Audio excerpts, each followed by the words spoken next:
우리가 이제 이 코로나로 인해서 참 많은 어려움을 당하고 있는데 저도 그런 생각이 있어요. 항상 밝은 미래만 있는 것이 아니라 참 어려움과 또 힘든 시기를 우리가 살아가니까 제 마음이 조금 무겁고 또 이 예배가 어떨 때는 계속될 수도 없을 수도 있겠다라는 생각이 드니까 이 한 번의 예배가 굉장히 어떻게 보니까 좀 무겁게 다가오고 또 소중하게 다가오는 것 같아요.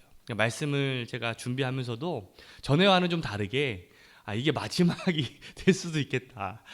이게 그런 생각을 갖다 보니까 참 많은 생각들을 하게 되고 이게 타자 하나하나가 굉장히 우리 성도들을 향한 마음과 또 애착이 있는 것 같아요. 또 이 코로나로 인해서 제가 우리 성도들을 또 다시 한번 또 생각하게 되고 또 하는 그런 마음을 좀 갖게 되는 시간이 아니었나라는 생각을 갖게 됩니다.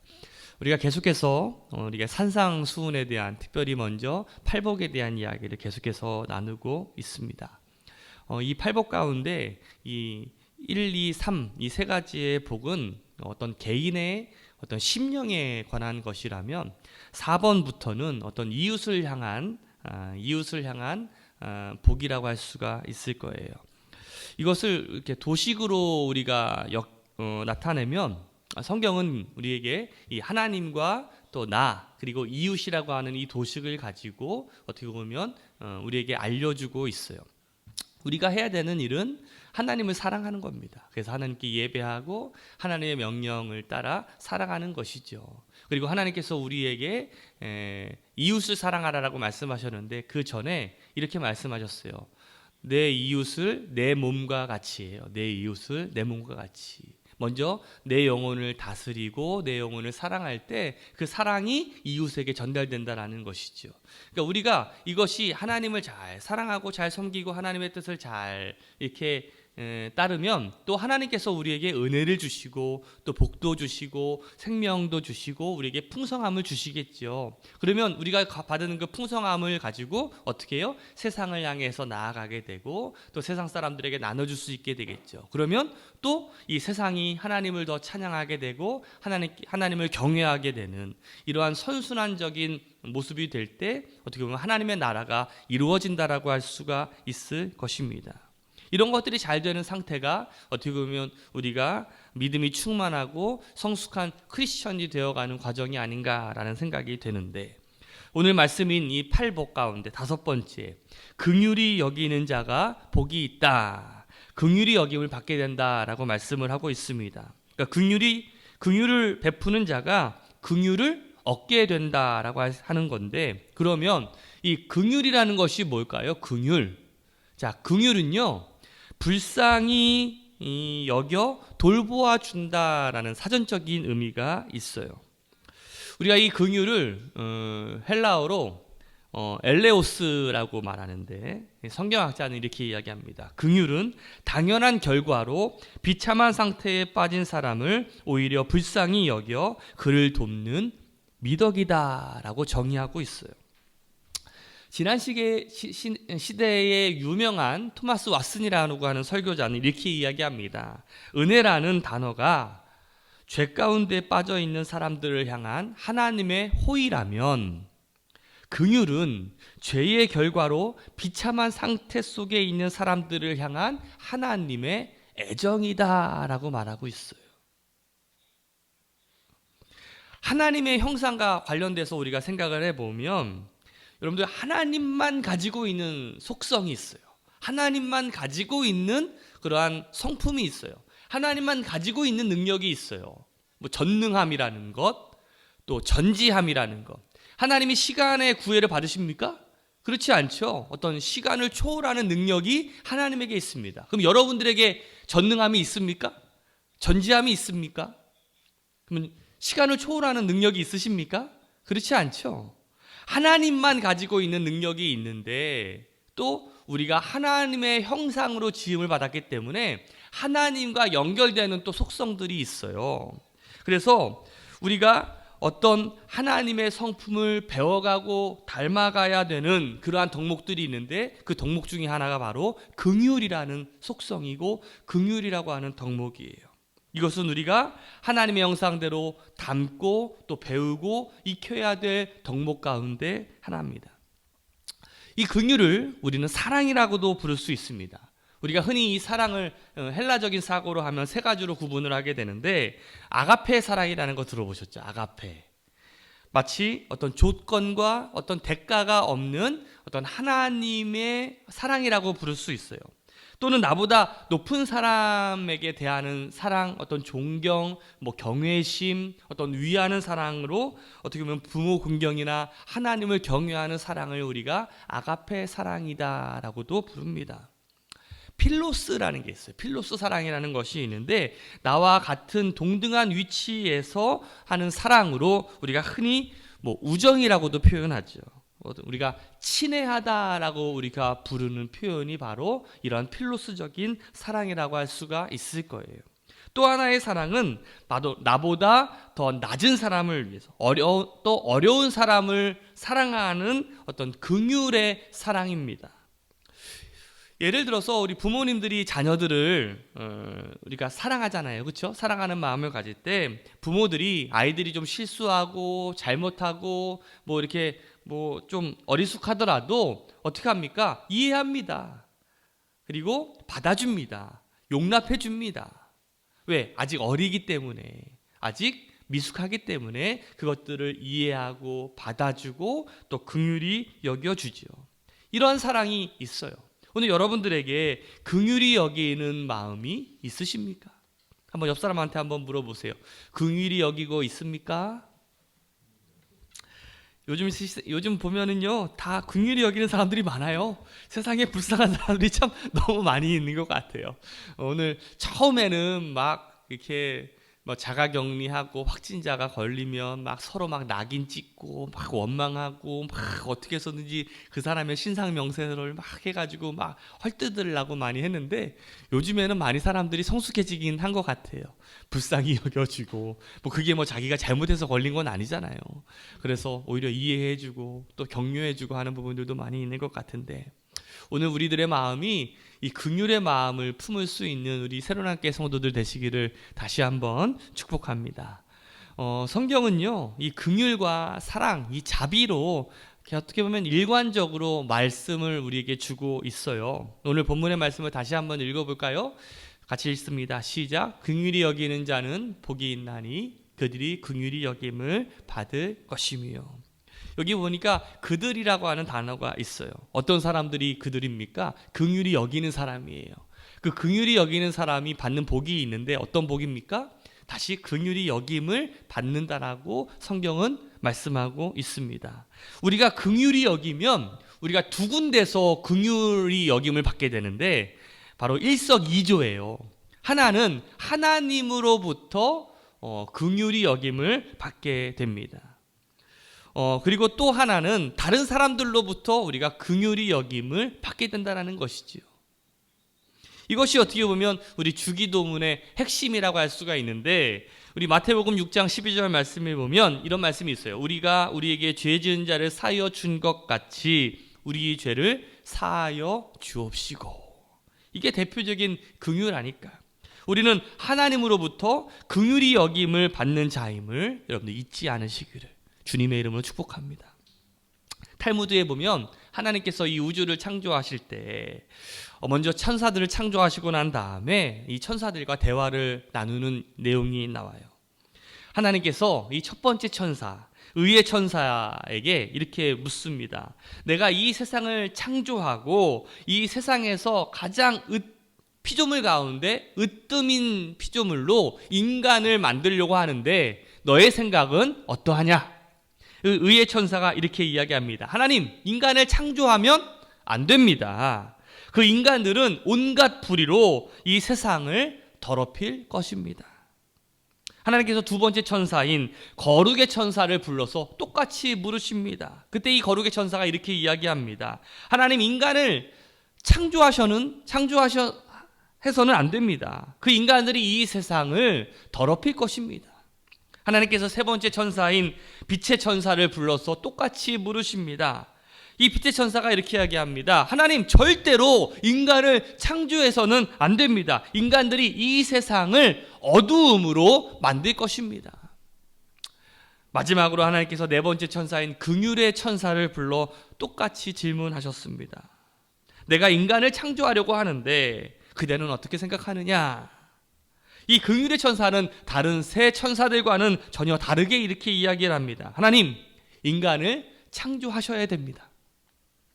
하나님께서 인간을 창조하시면 이 세상은 불의하고 더러워지고 어두워질 것입니다. 그러나 하나님, 이 불의와 더러움과 어두움 속에서 인간들에게 저는 기어이 그들을 사랑하시는 하나님의 사랑을 이야기할 겁니다.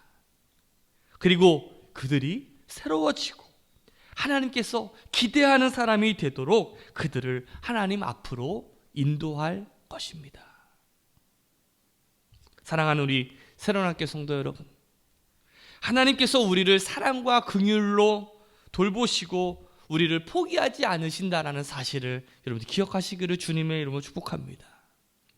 우리가 도저히 상대하고 싶지 않은 그러한 인간 말종들도 하나님은 포기하지 않으셔요. 오히려 그들을 향해서 다가오시고 손 내미시고 그들을 끝까지 하나님께서는 긍휼히 여기고 기회를 주고 있다는 사실을 여러분들 기억하시기를 주님의 이름으로 축복합니다. 다시 말하면 우리들도 두 번째의 기회를 얻은 사람들이잖아요. 디도서 3장 5절 말씀을 보면 우리를 구원하시되 우리의 행한 바 의로운 행위로 말미암지 아니하고 오직 그의 긍휼하심을 쫓아 중생의 씻음과 성령의 새롭게 하심으로 우리를 만드셨다라고 성경은 말씀하고 있어요. 다시 한번 강조하지만 우리는 하나님의 긍휼하심 때문에 하나님의 자녀가 되었고 새로운 삶을 살 수 있게 되었다라는 거예요. 이 긍휼이 없었다면 우리는 모두가 마귀의 자녀고 하나님의 진노의 자녀여서 결국은 우리가 가야 될 곳은 저기 무적행, 지옥에 갈 수밖에 없는 우리의 운명 아니겠습니까? 오늘 하나님이 우리를 긍휼하셨기 때문에 우리가 새로운 삶을 살 수 있게 되었음을 우리가 감사하며 또 다른 이웃을 긍휼하게 여기며 살아가는 우리 새로운학교 성도들 되시기를 주님의 이름으로 축복합니다. 가만히 생각을 보세요. 여러분들 그 출애굽의 영웅하면 누가 생각이 나십니까? 모세가 생각이 나시죠. 저번에 한번 우리 누구죠? 우리 교회에서 한번 요게벳의 노래를 한번 불렀던 것 같은데 그 가사가 막 이렇게 뭐랄까요? 제 마음을 많이 울렸던 것 같은데 여러분들도 아시겠지만 모세가 태어날 때 그 이집트에서 어떻게 보면 이 노예의 아들로 태어나지 않았습니까? 그때 이 바로가 히브리인 이 노예의 이 아들을 낳으면 다 죽이고 딸을 낳으면 살리라라는 법령이 공표가 됐어요. 그래서 어쩔 수 없이 모세의 어머니가 모세가 태어났을 때 잠깐 숨기면서 길렀지만 더 이상 숨기면서 기를 수 없을 때 어떻게 합니까? 갈대 상자에다가 모세를 넣고 나일강에 이렇게 띄우잖아요. 그런데 이게 하나님의 계획인지 이 바로의 딸 이 이집트의 공주가 그 갈대 상자 안에 있는 모세를 발견하고 그 모세가 그 아기가 우는 그 모습을 보면서 그 공주의 마음속에 이 긍휼의 마음이 생겨났어요. 히브리인의 아기로다. 이게 당시 법으로는 죽어야 마땅했지만 긍휼한 마음으로 모세는 살았습니다. 여러분들 생각을 해보세요. 긍휼의 마음이 없었더라면 모세도 없었고 출애굽도 없었을지도 몰라요. 오늘 이 산상수훈에 나온 말씀뿐만 아니라 성경 전체에서 이 예수님의 가르침을 보면 긍휼이 아니면 이루지 못할 것들이 굉장히 많이 있습니다. 그 중에서 첫 번째가 바로 우리의 구원을 이루지 못해요. 긍휼이 없으면 우리의 구원을 이루지 못합니다. 우리 신명기 30장 3절 말씀 한번 읽어볼까요? 같이 읽어봅시다. 시작. 네, 하나님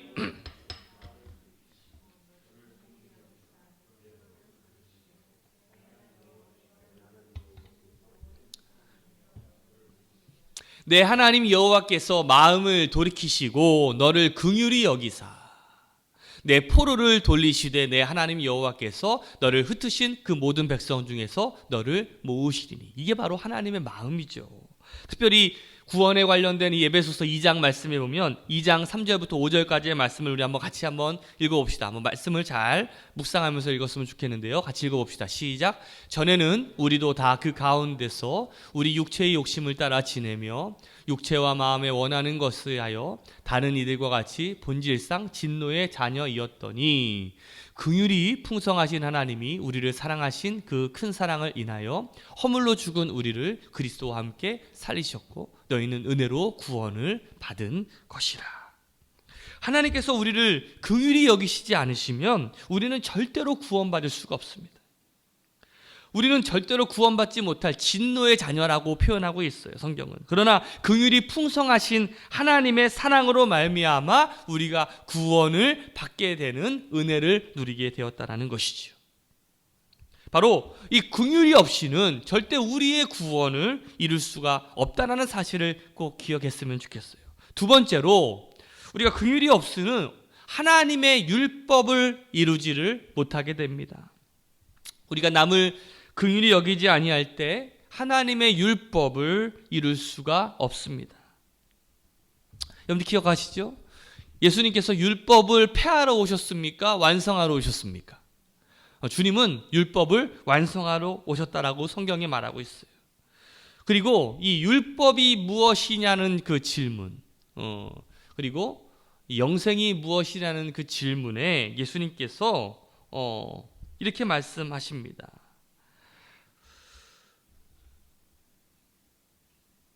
율법이 무엇입니까?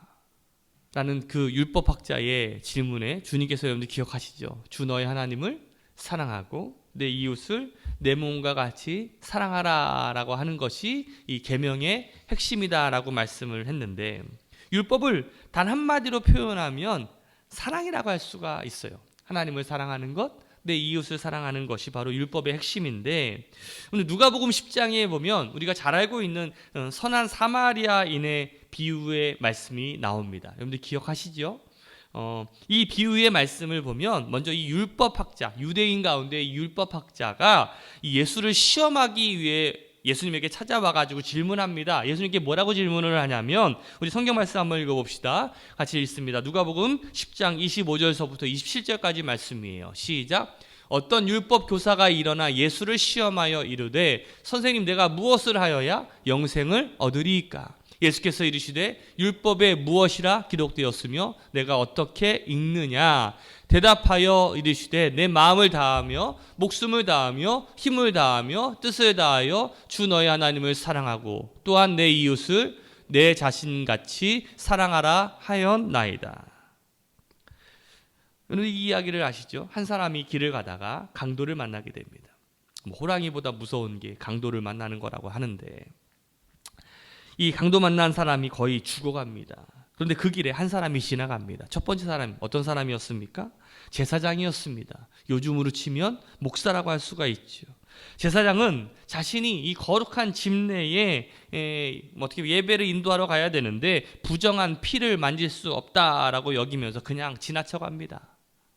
두 번째 사람은 레위인이었습니다. 레위인이라고 한다면 율법을 전문적으로 배우며 이스라엘 공동체의 지도자라고 할 수가 있습니다. 누구보다도 율법을 잘 아는 사람이었어요. 그러한 레위인도 그 강도 만난 사람들을 외면한 채 그냥 자기 갈 길을 갑니다. 그런데 누가 강도 만난 사람을 도와줍니까? 사마리아인이었어요. 그 사마리아 사람은 단 한 번만 도와준 것이 아니라 끝까지 도와준 것을 여러분들 기억하실 것입니다. 여러분들, 이 사마리아인이 그 사람을 도왔다라고 얘기했을 때 그 예수님을 찾아왔던 그 유대인 율법학자의 얼굴이 어땠을까 여러분들 상상을 해보시기를 바라요. 여러분들 이 관계를 잘 아셔야 되는데, 이 유대인과 사마리아인은 서로 원수 관계였어요. 서로 적대 관계였다라는 것이지. 그런데 그 면전에다 대놓고서 누가 참 이웃이냐 라고 예수님께서 물었을 때 그 유대인의 얼굴이 어떻게 변했을까를 한번 생각해 보세요. 그러면서도 이렇게 이야기합니다. 사마리아인입니다. 제가 전에 할렐루야 교회를 심호하시는 그 김승욱 목사님의 이야기를 제가 들었던 기억이 있는데, 그때 자신이 신학교 시절에 괴짜 교수님이 있었대요. 신약 교수님이셨는데 한 번은 기말고사에 이제 헬라어 시험을 봐야 되는 장면이었는데 이 누가복음 10장 이 선한 사마리아인에 대한 이야기를 가지고 이제 헬라어 시험을 보겠다라는 거예요. 뭐 헬라어 뭐 문법을 연구하고 이것이 무엇이다 막 외우고 해야 되니까 굉장히 그 헬라어 시험이 이렇게 쉬운 게 아닙니다. 그래서 그냥 밤새도록 학생들이 공부하고 막 열심히 이렇게 준비를 했는데 시험 당일날 이제 신학교 앞에 웬 거지가 막 신학생들을 붙잡고 막 도와달라고 막 요청을 하고 있는 거예요. 학생들도 자기가 지금 기말고사 시험을 봐야 되니까 그 거지를 외면한 채 다 시험장에 들어가 버렸습니다. 그때 시간에 맞춰 앉아있는 그 학생들에게 교수님이 딱 오셔서 이렇게 이야기합니다. 여러분, 저 정문 앞에 서서 도움을 요청하는 거지는 제가 변장시켜서 연기를 부탁한 사람입니다. 여러분은 거지로 변장하고 연기하는 사람의 요청을 받고도 그 요청에 응하지 않았습니다. 이러고도 선한 사마리아인을 제대로 공부했다라고 할 수가 있으십니까? 여러분은 공부의 핵심을 잃어버렸습니다. 그렇기 때문에 오늘 시험은 전부 다 F입니다. 참 재미난 괴짜 교수님이었던 것 같아요. 오늘 우리에게 이 긍휼의 마음을 잃어버리고 내가 무언가 한다면 도대체 그것이 무슨 의미가 있을까요? 오늘 하나님께서 주셨던 그 긍휼의 마음을 다시 한번 회복하며 하나님의 율법을 우리가 함께 이루어가는 우리 사랑의 사람들 되시기를 주님의 이름으로 축복합니다. 마지막으로 긍휼이 없이는 하나님의 제자가 될 수가 없습니다. 오늘 여러분들 하나님의 제자가 되기를 원하시죠? 그래서 우리가 이렇게 함께 예배를 하고 하나님의 말씀을 배우고 또 연구하고 또 실천하는 삶을 살아가는 것이 우리 제자가 되기를 위해서 하는 삶이 아니겠습니까? 우리가 흔히 이런 얘기를 합니다. 눈에 보이는 부모를 공경하지 못하면서 어떻게 눈에 보이지 않는 하나님을 공경할 수 있느냐?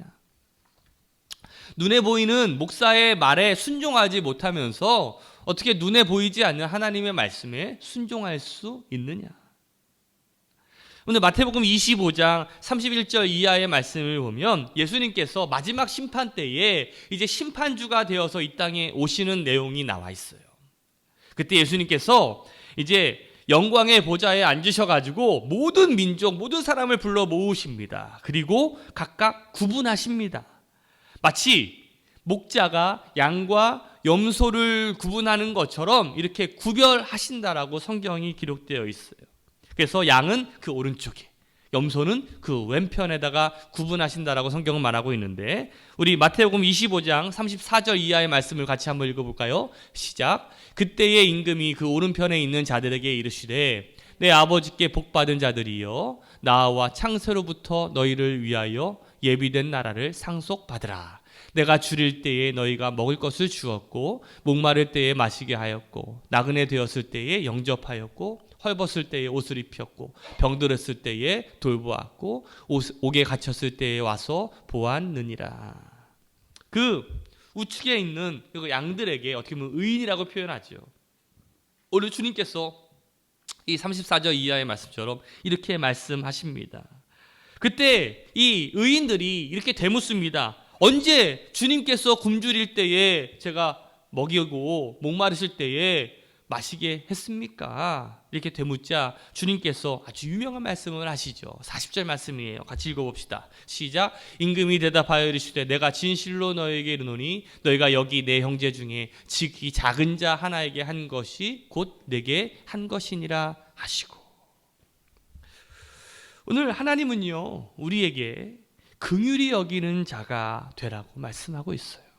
이것이 바로 제자도라고 하는 것이죠. 오늘 여러분들은 긍휼히 여기는 자가 되어가고 있습니까? 아니면 나만 알고 내 이기심과 내 것에만 우리가 몰두하며 이웃을 돌아보지 못하며 우리가 살아가고 있지는 않습니까? 19세기 영국에 이 산업혁명으로 이 영국이라는 나라가 어마어마하게 크게 성장하고 있는 그 시절에 어떻게 보면 산업혁명으로 인해서 어마어마하게 나라가 부강했지만 또 반대로 심각한 빈부격차가 일어나기도 했어요. 겉으로는 이 대영 제국이라고 포장되어 있지만 속을 파헤쳐 보면 구석구석마다 가난하고 힘든 사람들이 넘쳐나기 시작했어요. 이때 윌리엄 부스라고 하는 사람, 이 윌리엄 부스가 감리교 목사님이었는데, 이 감리교 목사님인 이 윌리엄 부스가 명색이 기독교 국가라고 하는 이 영국에서 흑암과 찌들은 가난 속에서 죽어가는 이웃이 있다라는 것이 말이 안 된다. 그래서 표를 하나 만들었어요. 마음은 하나님께, 손길은 이웃에게. 마음은 하나님께, 손길은 이웃에게라고 하는 이 표어로 새로운 교회 운동을 일으키기 시작합니다. 그게 바로 구세군 운동이에요. 여러분, 우리가 연말마다 뭐 백화점이나 뭐 역전이나 버스터미널 앞에 가면 막 딸랑딸랑 하면서 이렇게 모금을 하는 사람들 보게 되잖아요. 그렇죠? 그게 바로 구세군인데, 이 구세군은요, 복음을 들고 어두운 골짜기에 들어가 주 예수 그리스도의 사랑으로 어둠을 밝혀주고 가난한 자에게 먹을 것, 입힐 것, 필요한 것들을 좀 주자, 직접 전해주자라는 그러한 운동을 하는 단체인데, 사실 오늘 이런 일들이 사실 우리가 실천해야 되는 교회의 참 모습이 아닐까요?